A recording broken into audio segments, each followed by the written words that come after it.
কই দিন যাবত এত পরিমাণের বৃষ্টি হইতাছে, খাবার মানে খের গুলা আর শুকাইতে পারতাছি না। শুকাইছিলাম, বৃষ্টি হয়ে আবারই একবারে ভিজে পচা গেছে গা মনে হয়।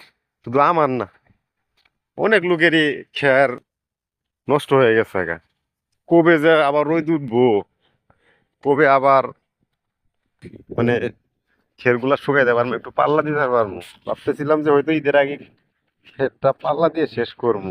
কিছু খের শুকাই করে রাখছি, আর এগুলা কিছু কিছু যে একরকম পইসেই গেছে গা মনে হয়।